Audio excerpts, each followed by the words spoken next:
नमस्कार बच्चों, मैं जितेंद्र कुमार शर्मा और मेरे साथ आप पढ़ रहे हैं कक्षा 10 के लिए हमारी आर्थिक विकास की समझ जो पाठ्य पुस्तक है उसके समस्त अध्याय।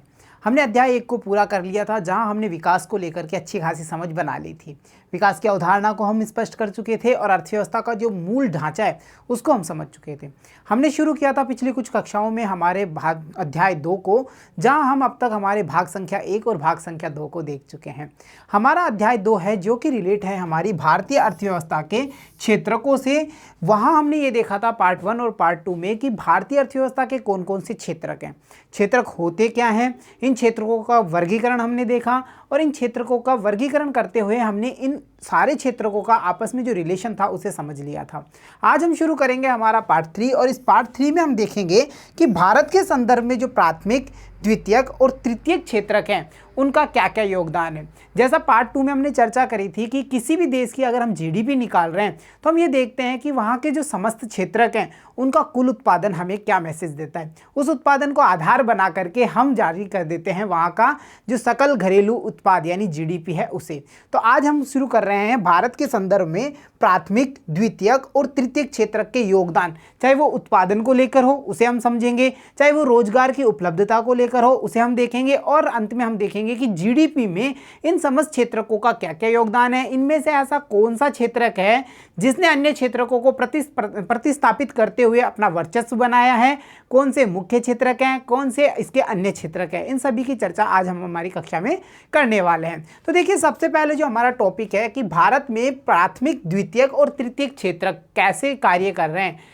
उसको रिलेट करके हम समझने की कोशिश करते हैं। तो इसके लिए सबसे पहले हम एक ग्राफ चार्ट देखते हैं। देखिए, ये आंकड़े हैं जो हमें दिखा रहे हैं 2 वर्षों की तुलना। कौन कौन सा वर्ष है? वित्तीय वर्ष 1973-74 और साथ में हम देख पा रहे हैं 2013-14, यानी लगभग 40 वर्षों का आंकड़ा हमारे सामने आ गया है इन 2 वर्षों की तुलना में ही।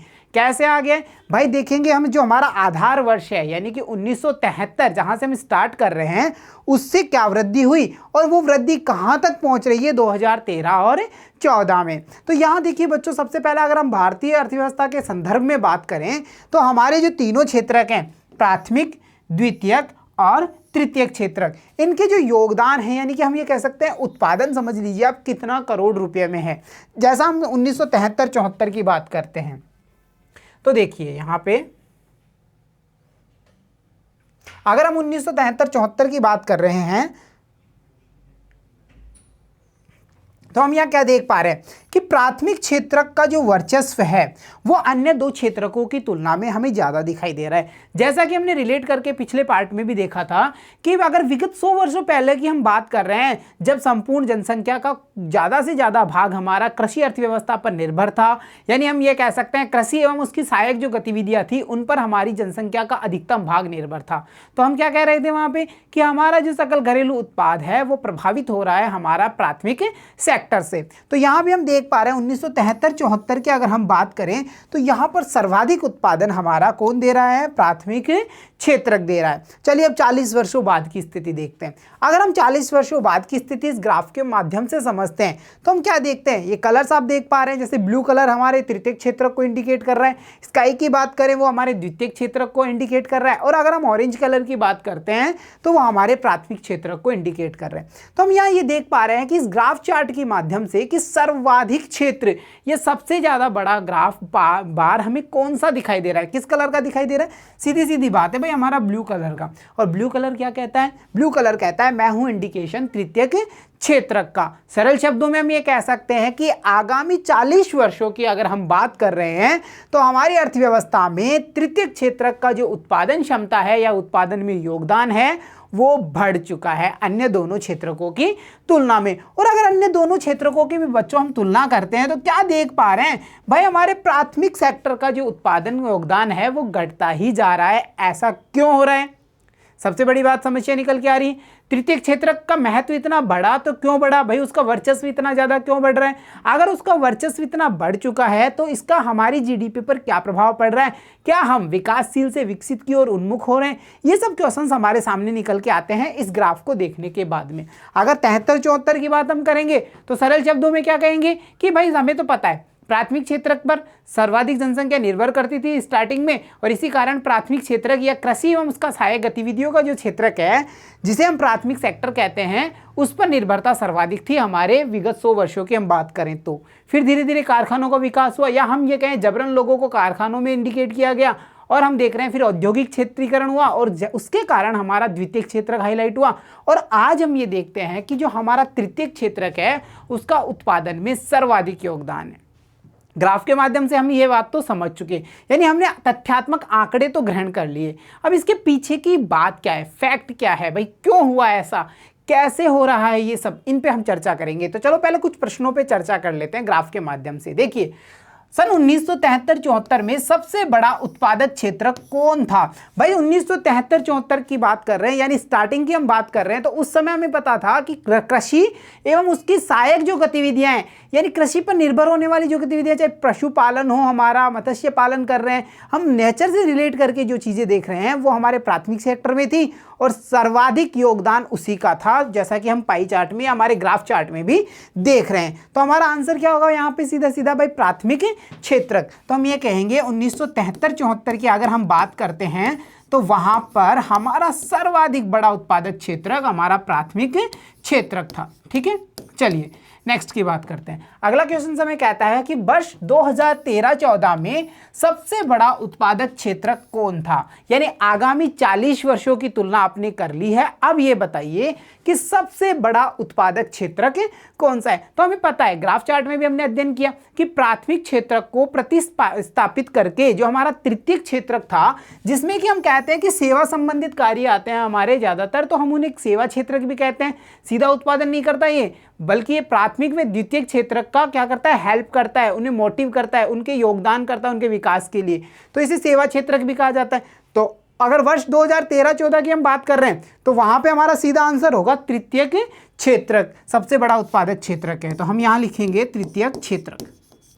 ठीक है, अब ये क्यों है, इसके पीछे क्या क्या रीजन है, ऐसा कैसे हो गया भाई, कैसे प्रतिस्थापित हो गया हमारा प्राथमिक क्षेत्रक तृतीयक क्षेत्रक से, तो ये सब चीजें हम आगे देखेंगे। इसके बाद में अगला हमारा क्वेश्चन क्या कह रहा है, क्या आप बता सकते हैं कि 30 वर्षों में किस क्षेत्रक में सबसे अधिक समृद्धि हुई है? अगर हम बात करें कि सबसे अधिक जो वृद्धि हुई है वो हमारे किस क्षेत्रक में हुई है, सीधा सीधा बात है, हमारा तृतीयक क्षेत्रक जो प्रतिस्थापित कर चुका है हमारे प्राथमिक क्षेत्रक को, तो वही हमारा यहाँ आंसर होगा। चलिए, तो हम यहाँ भी बड़े आसान शब्दों में लिख सकते हैं कि तृतीयक क्षेत्रक ही वो क्षेत्रक है जिसमें सर्वाधिक वृद्धि हुई है, जिसका ग्राफ ज़्यादा है उसमें वृद्धि हम आसानी से देख सकते हैं भाई अन्य की तुलना में। ठीक है, चलो नेक्स्ट की बात करते हैं। ग्राफ का हमारा अंतिम क्वेश्चन है 2013-14 में भारत का जीडीपी क्या है? अब भाई जीडीपी की परिभाषा हम पढ़ चुके हैं, हमारे भाग 2 में पढ़ा था ना, सकल घरेलू उत्पाद, यानी वो देश का कुल उत्पादन अंतिम मूल्य वाला, ये चीज हमें फैक्ट रखनी है। गणना कैसे करेंगे? अंतिम मूल्य की गणना करेंगे। इसमें हमने एग्जांपल लिया था हमारा बिस्कुट वाला, याद है ना सभी को? बिस्किट का उत्पादन हम देख रहे थे, वहां हमने गेहूं के जो मूल्य थे उसको नेगलेक्ट किया था, हमने तेल मिल के खर्चे, मजदूर, परिवहन, सबको हमने नेगलेक्ट किया था और अंतिम मूल्य पर गणना की थी। तो हमारी जीडीपी की परिभाषा भी यही कह रही थी कि किसी एक वर्ष में या निर्धारित वर्ष में एक निर्धारित भूभाग या देश के अंदर होने वाले जो उत्पादन है उसका अंतिम मूल्य का आकलन क्या कहलाता है? हमारा जीडीपी कहलाता है। तो यहां हमसे पूछा गया कि भाई 2013-14 में भारत का जीडीपी क्या है? अब देखिए, अगर हम ग्राफ की बात करते हैं तो ग्राफ हमें क्या इंडिकेशन दे रहा है कि भाई एक तरफ हम देख पा रहे हैं वर्ष हमें दिखाई दे रहा है, जैसे 73-74, इसका तो हमें आंकड़ा ही नहीं पूछा, हमसे पूछा गया 2013-14, तो हमने वर्ष को इंडिकेट किया। अब वर्ष के बाद में अदर साइड हम देखते हैं, अन्य अक्ष पर हम देखते हैं ग्राफ के, तो वहां हमें दिख रहे हैं रुपए, वो भी किस आंकड़ों में? करोड़ में। तो हम चलते हैं, तो यहां हम देख पा रहे हैं हमारा ग्राफ, जो टोटल ग्राफ है, हमारा प्राथमिक सेक्टर, हमारा द्वितीयक सेक्टर और हमारा तृतीयक सेक्टर का जो टोटल उत्पादन है वो हमारा कहाँ जाके रुक रहा है? वो हमारा 55 और 60 के लगभग बीच में है, यानी हम अप्रॉक्स इसको मानते हैं 57, और इसके बाद में आप गिन सकते हैं, काउंट कर सकते हैं, 57 के बाद में 1000 करोड़ रुपए। तो इतना हमारा जीडीपी था वर्ष 2013-14 में। तो ये आंसर हम यहाँ राइट डाउन करेंगे। बच्चों, यहाँ हमने ग्राफ के माध्यम से ये तो समझा कि कैसे प्राथमिक सेक्टर को हमारे 40 वर्षों के आंकड़ों की अगर तुलना करें हम, तो हमारे तृतीयक क्षेत्रक ने प्रतिस्थापित कर लिया। कैसे कर लिया? तो सरल शब्दों में हम ये कहेंगे भाई कुछ ना कुछ इसमें ग्रोथ तो हुई है ना, कुछ ना कुछ ऐसा इसमें चेंजेस आए हैं, कुछ ना कुछ लोगों का रुझान बढ़ा है, या फिर हम ये कह सकते हैं कि जो हमारा प्राथमिक सेक्टर है वहाँ रोजगार की संभावनाएं कम हुई होंगी। ऐसे कई सारे कारण हुए होंगे, तभी तो हमारे तृतीयक सेक्टर ने इसको रिप्लेस कर लिया हमारे प्राथमिक सेक्टर को। तो चलिए इससे पहले जो हमारा क्वेश्चन निकल के आ रहा है वो हमारे पास में ये है कि उत्पादन में तृतीयक क्षेत्र का बढ़ता महत्व से आप क्या समझते हैं, स्पष्ट कीजिए। यहां से हमारा क्वेश्चन निकल के आया है। इस पॉइंट को हम बिल्कुल स्पष्ट रूप से समझेंगे क्योंकि ये हमारा इंपॉर्टेंट टॉपिक है। चलिए अब देखते हैं ऐसा कैसे हो रहा है। तो यहाँ देखिए, अगर हम वर्ष 1973 और वर्ष 2013-14 के मध्य 40 वर्षों में यद्यपि सभी क्षेत्रों का उत्पादन देखें तो वहाँ वृद्धि हुई है। कैसे हुई है भाई, एक बार ग्राफ पे नजर डालते हैं। तो देखिए ये रहा हमारा ग्राफ, इस पर एक बार नजर डालिए। हम ये देख पा रहे हैं जहाँ इन सबका अगर ग्रोथ की बात करते हैं तो वो हमारा लगभग 7,000 करोड़ के आसपास का टर्नओवर रुक गया था। हम यहाँ देखें, ठीक है। अगर हम इसको यहाँ से इंडिकेट करते हैं, इसको अपर साइड लेके चलते हैं तो हम क्या देख पा रहे हैं, अरे भाई ये तो देखो हर सेक्टर की बात कर लो, ये तृतीयक का उत्पादन है, ये द्वितीयक का उत्पादन है, ये हमारा प्राथमिक का, हर सेक्टर में हम ये देख रहे हैं तुलनात्मक वृद्धि तो हुई है। परंतु इस वृद्धि को देखते हुए हमारा जो अंतिम निष्कर्ष निकलता है वो क्या है, वो सबसे अधिक वृद्धि हमारे तृतीयक क्षेत्र के उत्पादन में हुई है।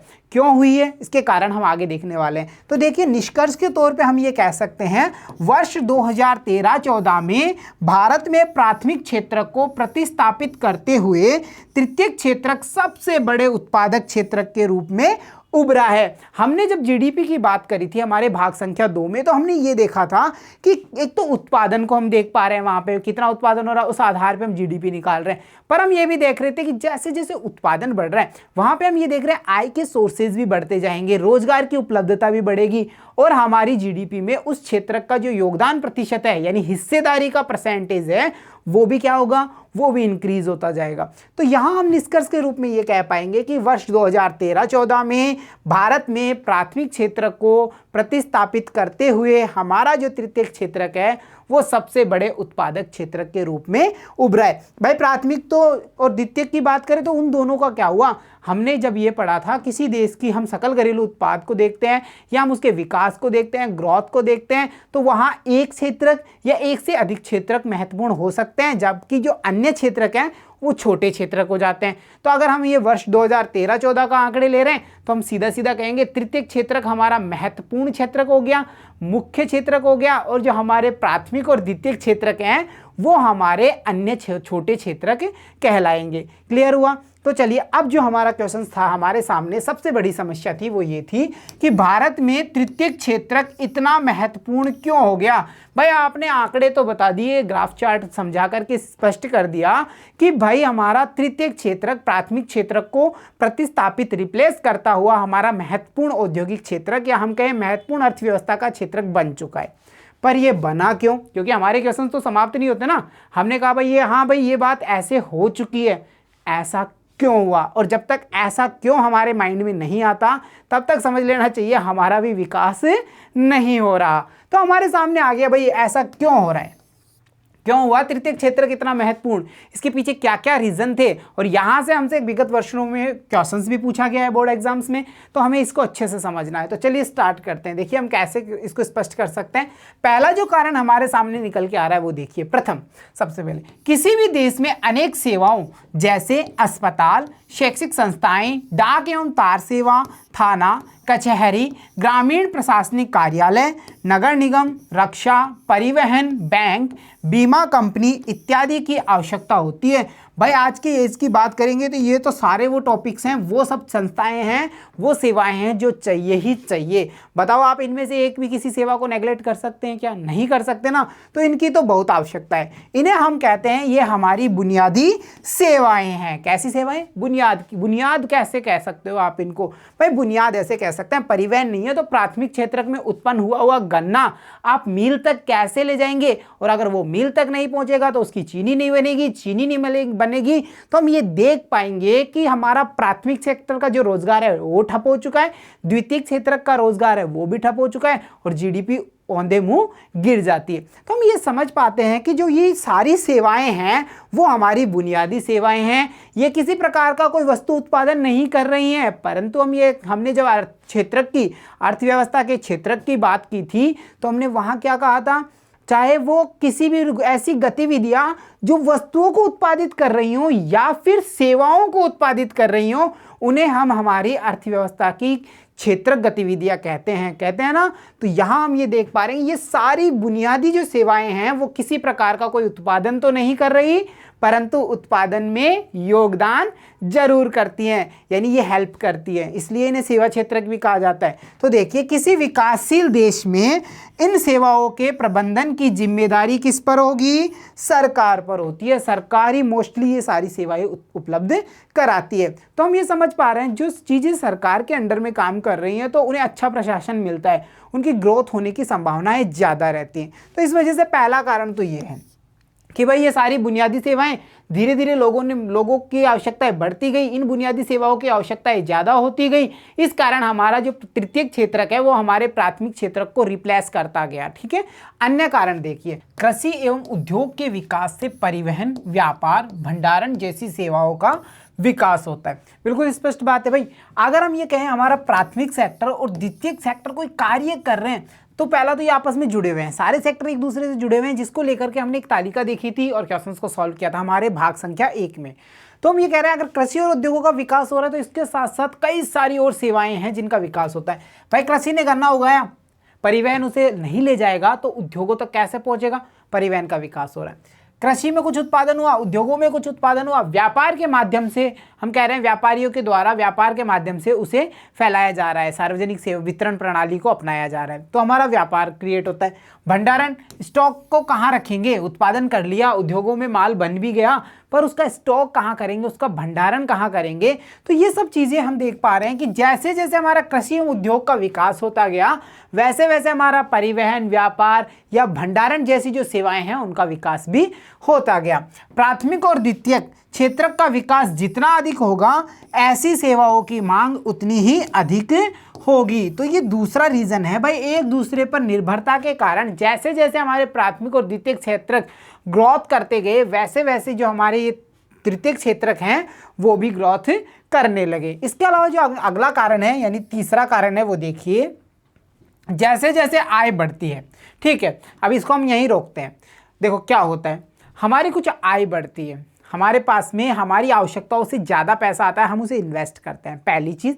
या हमारी डिमांड बढ़ जाती है, डिमांड बढ़ जाएगी तो क्या होगा, ऐसी सेवाओं की उपलब्धता ज़्यादा होने लग जाएगी, हम ऐसी सेवाओं की मांग शुरू कर देते हैं जो हमारे तृतीयक सेक्टर में आती है। देखिए कैसे स्पष्ट करते हैं, जैसे जैसे आय बढ़ती है कुछ लोग अन्य कई सेवाओं जैसे रेस्तरां, पर्यटन, शॉपिंग, निजी अस्पताल, निजी विद्यालय, व्यावसायिक प्रशिक्षण इत्यादि की मांग शुरू कर देते हैं। भाई हमारे पास में अच्छा पैसा आ रहा है, अच्छे स्कूल में बच्चा जा रहा है, ठीक है, उसके बाद में हम देखेंगे इसके एक्स्ट्रा क्लासेस स्टार्ट होनी चाहिए, इसको जो एक्टिविटीज़ क्लासेस हैं वो हमें स्टार्ट करनी है। तो ये सब जो सेवाएं कौन देगा, एक प्रशिक्षक देगा, और वो कौन से सेक्टर में आता है, वो हमारे तृतीयक सेक्टर में आता है। तो हम ये देख पा रहे हैं जैसे जैसे आय बढ़ती गई, हमारा प्राथमिक सेक्टर अच्छा काम कर रहा था शुरू में, तो उससे इनकम हमें मिलने लगी, तो हमने उस इनकम को कहीं ना कहीं तो एडजस्ट करना था ना। ज़्यादा पैसा पास में हो गया, वो कहाँ रखें, उसको कहीं ना कहीं तो हम लगाएं, कैसे हम शो ऑफ करें, कैसे हम अच्छा जीवन जी, ये सब बातें हमारे सामने निकल के आई, तो हमने मांग शुरू कर दी हमारी तृतीयक क्षेत्र के अंतर्गत आने वाली सेवाओं की। और यही कारण है कि आप देख पाते हैं कि आप नगरों में, विशेषकर बड़े नगरों में, इस द्रुत परिवर्तन को देख पाते हैं। द्रुत मतलब तेजी से हो रहे परिवर्तन को, चेंजेस को हम देख पा रहे हैं। तो ये सब रीजंस हैं जिसके कारण हम कह सकते हैं कि हमारा जो तृतीयक क्षेत्रक है उसका महत्व इतना ज़्यादा बढ़ गया। चलो अंतिम कारण और देखते हैं। चतुर्थ और अंतिम कारण क्या है, विगत दशकों में सूचना और संचार प्रौद्योगिकी पर आधारित कुछ नवीन सेवाएं महत्वपूर्ण एवं अपरिहार्य हो गई हैं। बिल्कुल हमारे लिए कई सारी ऐसी सूचना और संचार प्रौद्योगिकी पर आधारित सेवाएं हैं जो हमारे लिए महत्वपूर्ण भी हैं और हम उनको छोड़ भी नहीं सकते, उनका कोई रिप्लेसमेंट भी नहीं है, वो इतनी ज़्यादा ज़रूरी हो गई हैं जिस कारण इन सेवाओं के उत्पादन में तीव्र वृद्धि हो रही है। अरे भाई मोबाइल सेवाओं को ले लो आप, दूर संचार सेवा, इंटरनेट संबंधी सेवाओं को ले लो आप, एटीएम बूथ को ले लो। आज हमें कैश होता ही नहीं है हमारे पास में, हम तो एटीएम जाना नहीं, हमें तो बस इंटरनेट जो हमारी नेट बैंकिंग है उसका यूज़ करते हैं, हम पैसा लेते देते उसी के माध्यम से ज़्यादा है, होता ही ऐसा है ना। तो हम ये समझ पा रहे हैं कि हमारे लिए महत्वपूर्ण भी होती गई और अपरिहार्य भी हो गई, इनको छोड़ा भी नहीं जा सकता, इनको चेंज भी नहीं कर सकते, इनका रिप्लेसमेंट भी नहीं है हमारे पास में। तो इस सभी कारणों को अगर हम ध्यान रखें, कारण संख्या 1 2 3 4, तो ये सारे कारण ऐसे हैं, सारे ऐसे रीजंस हैं जो हमें क्या मैसेज देते हैं, क्या निष्कर्ष निकालते हैं, अंत में ये सब यही कहते हैं कि ये सब वही कारण हैं जिनके कारण आज तृतीयक क्षेत्रक हमारी अर्थव्यवस्था में अपना महत्वपूर्ण स्थान रखता है। तो अब अगर ये क्वेश्चन हमारे सामने आता है तो मुझे नहीं लगता हमें कोई मुश्किल पैदा होने वाली है इसके साथ में, नहीं ना, हम इजीली इसका आंसर लिख सकते हैं। चलो ये बात तो हो गई। अब इन सबको पढ़ने के बाद में, इतना सारा नॉलेज लेने के बाद में अभी भी एक क्वेश्चन है जो हमारे सामने आ गया, और वो कौन सा है, वो हमारा ये रहा। देखिए, सेवा क्षेत्र के कुछ भागों का ही महत्व बढ़ रहा है, स्पष्ट कीजिए। ऐसा नहीं कि तृतीयक क्षेत्र में आने वाली जो समस्त सेवाएं हैं उनका उपयोग ज़्यादा हो रहा है, उन्हीं का ही महत्व ज़्यादा बढ़ रहा है, उनमें से कुछ सेवाओं का ही बढ़ रहा है। पर ऐसा कैसे हो रहा है, आप कैसे कह सकते हो ऐसा? अरे भाई हम ये देखो, सीधा सीधा सबसे सरल एग्जांपल देते हैं इसका। हम बैंकों का यूजेस देख रहे हैं, हम इंटरनेट कैफे का यूजेस देख रहे हैं, काफ़ी बढ़ रहा है। अपोजिट साइड हम ये देखते हैं जो हमारे सेवा क्षेत्र के मजदूर हैं उनका उपयोग कहाँ इतना ज़्यादा हो रहा है, उनके श्रम का हम पूरा उपयोग नहीं कर पा रहे। तो हमारी जो ये लाइन है, यानी कि सेवा क्षेत्र के कुछ भागों का ही महत्व बढ़ रहा है, पूरे सेवा क्षेत्र का महत्व नहीं बढ़ रहा। अब हम इसे स्पष्ट करते हैं। तो देखिए, सेवा क्षेत्र की सभी सेवाओं में समान रूप से समृद्धि नहीं हो रही है, बिल्कुल सही बात है। हमारे सारे जो सेवा क्षेत्र की सारी सेवाएं हैं, तृतीयक क्षेत्र में जो जो चीजें आ रही है सबका महत्व नहीं बढ़ा है इतना, कुछ एक सेवाओं का ही बढ़ा है। देखो कैसे, भारत में सेवा क्षेत्र कई तरह के लोगों को नियोजित करते हैं। देखिए कैसे, एक और उन सेवाओं की संख्या सीमित है जिसमें अत्यंत कुशल और शिक्षित श्रमिकों का रोजगार मिलता है। देखिए कैसे हम ये समझ पा रहे हैं, जैसे बैंकिंग को हम उठाते हैं, यहाँ से बैंकिंग का एग्जाम्पल हम ले लेते हैं। बैंकिंग में कैसे आदमी चाहिए भाई, जो बिल्कुल कुशल होंगे, अत्यंत शिक्षित होंगे, हम ये समझ सकते हैं उनकी आवश्यकता हमें होगी। ऐसा थोड़ी हम तृतीय सेवा क्षेत्र कहते तो भाई किसी को भी उठा के वहाँ बैंकों में बिठा सकते हैं, ऐसा नहीं होता है ना। और वहाँ पे जो रोजगार है, यानी वहाँ पे जो रोजगार उपलब्धता होगी, जिसको हम हमारे आगामी भाग में चर्चा करेंगे और इसको हम चैप्टर 4 में भी देखेंगे, तो हम ये देखेंगे कि यहाँ पे अगर इन सेवाओं में रोजगार की उपलब्धता की बात करें तो वो भी कैसा मिलेगा, सीमित संख्या में। अरे भाई एक बैंक है, एक बैंक हमारा, उसमें क्या होगा, कितने एम्प्लॉयज मान सकते हैं। एक छोटा बैंक है, हम ग्रामीण क्षेत्र का छोटा बैंक दे देते हैं, वो सेवा दे रहा है, हम ये मान लेते हैं 15, ये तो बहुत ज़्यादा हो गए, फिर भी हमने 15 एम्प्लॉयज़ को वहाँ रख लिया है।